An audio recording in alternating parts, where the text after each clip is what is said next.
Hello everyone, welcome to all of you. आज की इस वीडियो में हम डिस्कस करेंगे प्री बोर्ड के बारे में। प्री बोर्ड के एग्ज़ाम आपके चल रहे हैं। बहुत सारे स्टूडेंट हैं, उनके मन में प्री बोर्ड को लेकर कुछ डाउट होते हैं। ठीक है, आपके मन में जो सवाल चलते हैं उनके जवाब आपको इस वीडियो में मिल जाएंगे, क्योंकि मैंने कुछ बच्चों के, कुछ स्टूडेंट के कमेंट्स ऐसे पढ़े हैं जिसको देखकर मुझे ये वीडियो बनानी पड़ रही है। ठीक है, प्री बोर्ड में 99% स्टूडेंट फेल हो जाते हैं।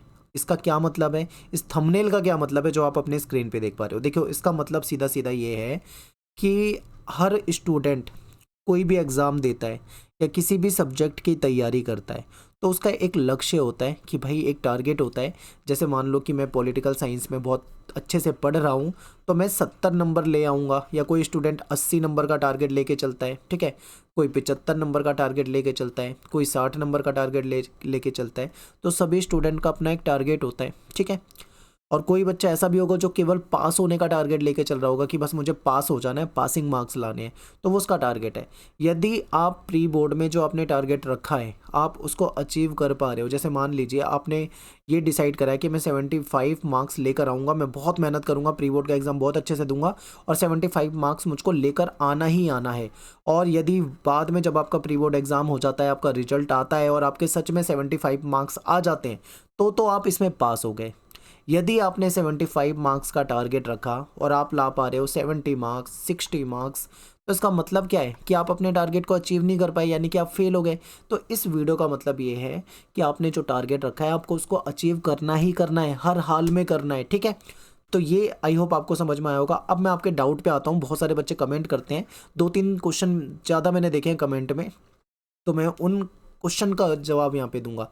एक स्टूडेंट का मैंने मैसेज देखा था, कमेंट में देखा था, उसने ये लिखा था कि क्या प्री बोर्ड एग्ज़ाम जो हमारा हो रहा है या होने वाला है या चल रहा है, इस एग्ज़ाम के जो मार्क्स हमको मिलेंगे, ठीक है, क्या वो मार्क्स हमारे बोर्ड एग्ज़ाम वाली जो मार्कशीट है उसमें जुड़ेंगे? यानी कि ये नंबर जो हम यहाँ पे ले रहे हैं, क्या ये हमारे जुड़ते हैं या नहीं जुड़ते हैं? तो सीधा सीधा जवाब है नहीं जुड़ते हैं। और मेरे हिसाब से ये बात सबको पता होती है, लेकिन फिर भी एक स्टूडेंट ने मुझे इतनी सारी कमेंट करी, मतलब एक ही कमेंट को वो 20 बार कर गया एक ही वीडियो में।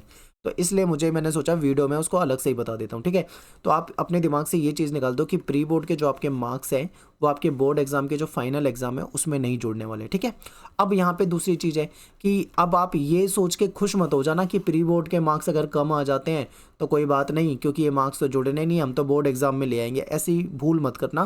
प्री बोर्ड को भी आप बोर्ड एग्जाम की जितना ही सीरियस मान के देना। ठीक है, बोर्ड एग्जाम को जैसे आप दोगे बिल्कुल सीरियस होके, उसी तरीके से प्री बोर्ड को भी आपको बोर्ड एग्जाम मान के ही चलना है और अपनी पूरी एनर्जी लगा देनी है, ज़्यादा से ज़्यादा मेहनत करनी है, हार्ड वर्क करना है, स्मार्ट वर्क करना है, सब कुछ करके आपको किसी भी तरीके से अपना बेस्ट एग्जाम करना है और अच्छे से अच्छा स्कोर करने की कोशिश करनी है। ठीक है, हल्के में मत लेना। बेशक से मार्क्स जुड़ते हो या ना जुड़ते हो उससे कोई मतलब नहीं, आपके लिए एग्जाम एग्जाम ही होना चाहिए। ठीक है,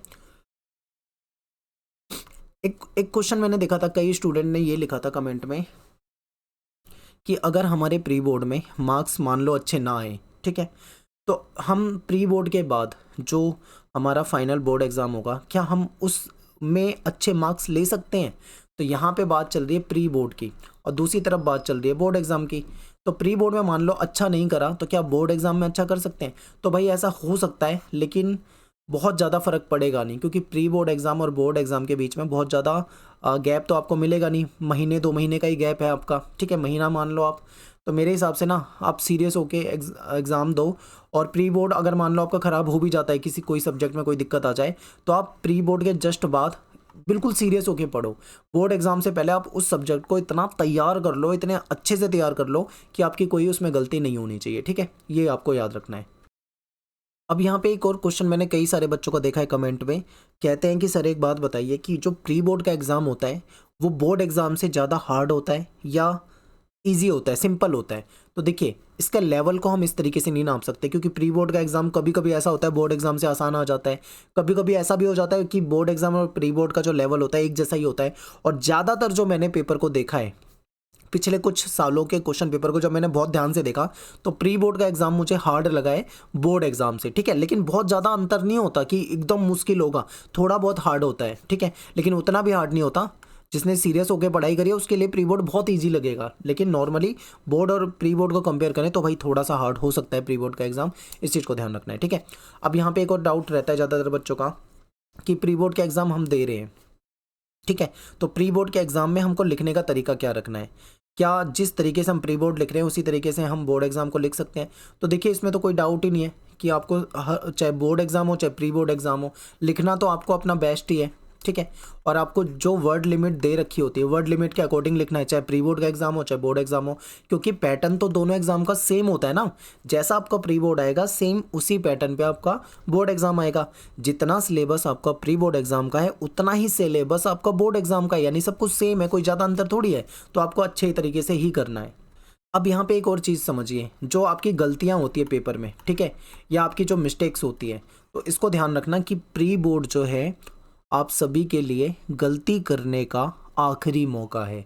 आप प्री बोर्ड एग्ज़ाम तक ही गलतियों को कर सकते हो, इसके बाद आपको गलती करने का दूसरा कोई मौका नहीं मिलता है, यानी कि लास्ट मौका है गलती करने का। जो भी मिस्टेक है यहीं पे कर लो और उस मिस्टेक को यहीं पे सुधार लो। फाइनल बोर्ड एग्ज़ाम में कोई भी मिस्टेक करी तो उसको दोबारा से आपको मौका नहीं मिलेगा, ठीक है।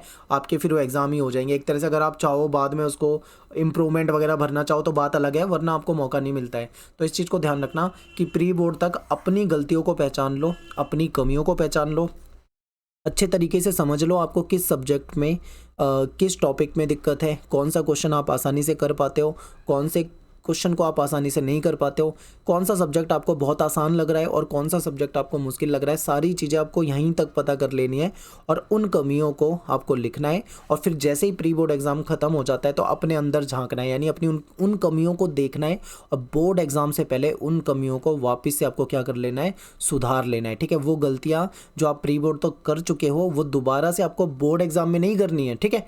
टाइम मैनेजमेंट हुआ या कोई भी दिक्कत हुई, जैसे बहुत सारे बच्चे हैं वो टाइम पे पेपर नहीं कर पाते, एक क्वेश्चन दो क्वेश्चन छूट जाता है, तो आपको ये दोबारा थोड़ी टाइम मिलेगा। तो ज़्यादा बेटर है कि आप उन कमियों को पहचानो और उसको ठीक करने पे काम करो, प्रैक्टिस करो। तो ये सारी चीज़ें करनी है। तो आई होप आपको, आपके जो बच्चे मुझे कमेंट कर रहे थे उनके कमेंट का जवाब आपको इस वीडियो के थ्रू मिल गया होगा और इस थंबनेल का भी आपको मतलब पता लग गया होगा कि 99% स्टूडेंट फेल का मतलब क्या है। कि अगर आपने अपना टारगेट जो रखा हुआ है आप उसको अचीव कर पा रहे हो तो ठीक है, नहीं कर पा रहे हो तो आप फेल हो जाओगे, यानी कि आपको और ज़्यादा मेहनत करनी पड़ेगी अपने बोर्ड एग्जाम के लिए, ठीक है। आई होप आपको सारी चीज़ें अच्छे से समझ में आई होगी। आपका अभी भी कोई डाउट है तो आप मुझे कमेंट कर सकते हैं इस वीडियो के कमेंट बॉक्स में जाके। मैं उस कमेंट्स को पढ़ूंगा और नेक्स्ट वीडियो में यानी अगली वीडियो में उस डाउट को दूर करने की कोशिश करूंगा, ठीक है। Best of luck.